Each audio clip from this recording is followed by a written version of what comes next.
కోత విస్తారంగా ఉన్నది. కోతకు పనివారిని పంపమని తండ్రిని వేడుకోమని చెప్పిన యేసుక్రీస్తు ప్రభు నామములో అందరికి వందనములు. ఇప్పుడు మనం చదువుకున్న వాక్యం లోక సువార్త 10వ అధ్యాయం 1-3 వరకు.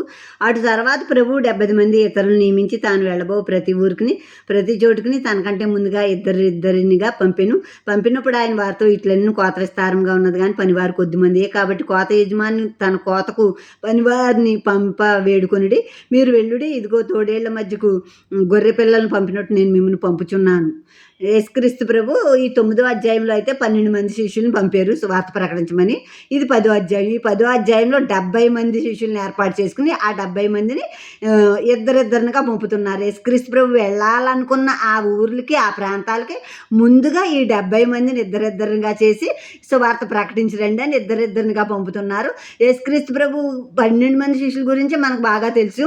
ఈ 70 మంది గురించి ఈ లోకా గారు రాశాడు ఇక్కడ 10వ అధ్యాయంలో. ఈ 70 మందిని పంపుతున్నారు. ఇంకా రహస్య శిష్యులు అనేకులు ఉన్నారు యేసుక్రీస్తు ప్రభుకి.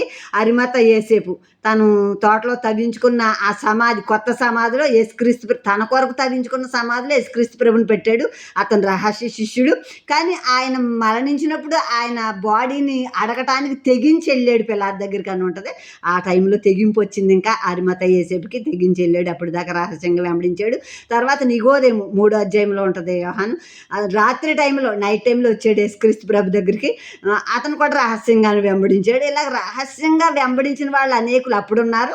ఇప్పుడు ప్రజెంట్ కూడా రహస్యంగా వెంబడించేవారు, రహస్యంగా యేసుక్రీస్తు ప్రభుని ప్రేమించేవారు అనేక రహస్య శిష్యులు ఇప్పుడు ప్రజెంట్ కూడా ఉన్నారు. ఇప్పుడు వాళ్ళని ఇద్దరిద్దరినిగా పంపినప్పుడు చెప్తున్నారు కోత విస్తారంగా ఉంది. అప్పుడు యేసుక్రీస్తు ప్రభు చెప్పినప్పుడు అయితే కోత విస్తారంగా ఉంది. ఇప్పుడు ఎక్కడ చూసినా సువార్త ప్రకటించబడుతుంది. కానీ ఇంకా కోత కొయ్యబడాలి. అనేక దేశాల్లో బైబిల్ని నిషేధించారని చెప్తున్నారు. అనేక చోట్లలో అనేక రకాలు చెప్తున్నారు. ఎవడు నిషేధించలేడు. బైబిల్ ఇది ఖడ్గం లాంటిది, దూసుకెళ్ళిపోతుంది ఎటువంటి చోట్లకైనా.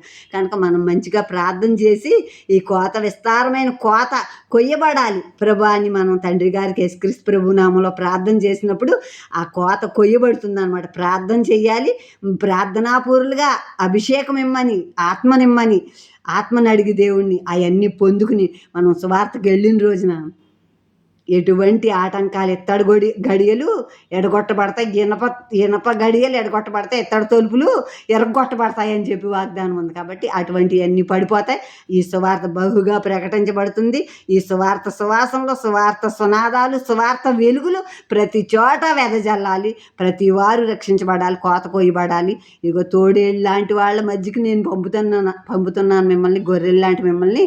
కనుక మీరు జాగ్రత్తగా ప్రవర్తిస్తూ మీరు సువార్త ప్రకటించండి అన్నారు.